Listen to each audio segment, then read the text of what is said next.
Hi guys, it's Afshan from Pursuit Advisory. Today I'm going to be talking about how to evaluate schools to find the right school for you. Especially as an international school, it's kind of hard to find this more qualitative information that's more intuitive to Americans because we've kind of grown up hearing about these schools. Maybe we've lived close to these schools, we've had friends that go to these schools. So this is more for international students to assess, what should they look for in their schools. Well, me and my team have basically made a list here that I'm going to be looking off of things that we find important to us when we are evaluating schools.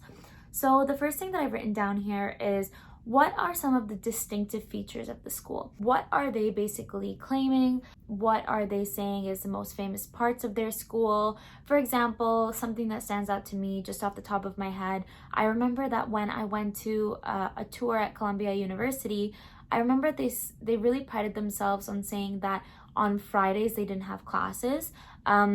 And I think that was really interesting for me, and it was something that stood out clearly. I mean, it's like 6 years later and I'm still remembering this fact, was because I felt that, that was a really good opportunity for me. If I wanted to do an internship while I was still in school, I could take those Fridays to complete those internships, which was something that I was really interested in.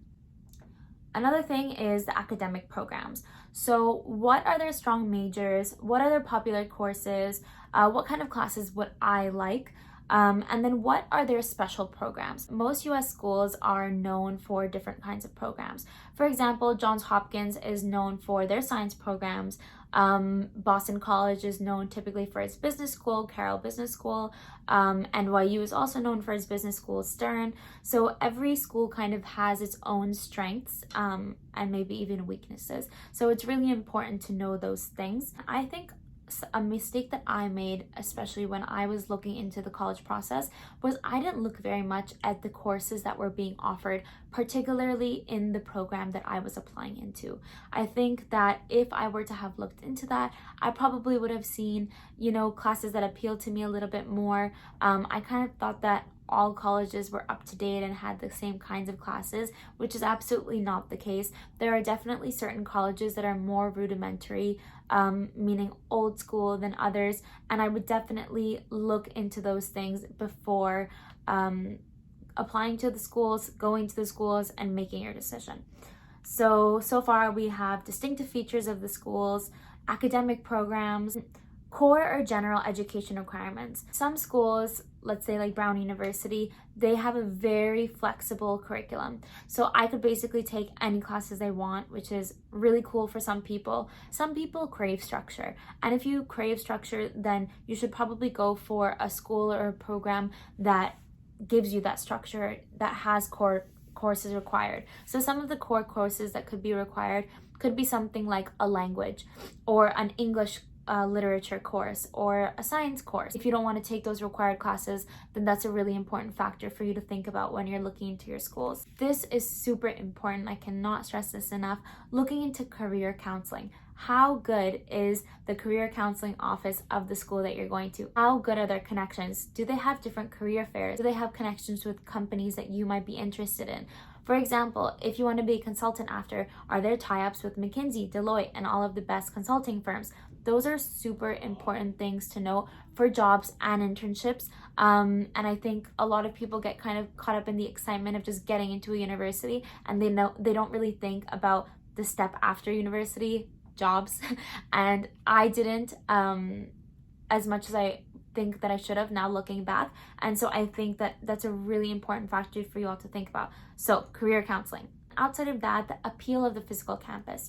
Every campus has a different vibe. If you're going to school in the suburbs, in a more rural area, then obviously, you're gonna have your grass. You can chill on the grass with your friends.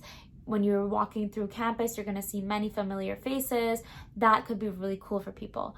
Other people might want more of a city experience. For example, if you're going to somewhere like Boston University, New York University, any of these schools that are kind of in the city, you're not going to have that experience. Your campus is going to be the city. And for some people who might be more introverted, maybe it's more difficult for certain people to make friends, that will be a more difficult experience. So I really recommend you think about that. If you're someone who's more independent, more extroverted, then going to a city school, a larger school that doesn't have as much as of a physical campus could be fine for you.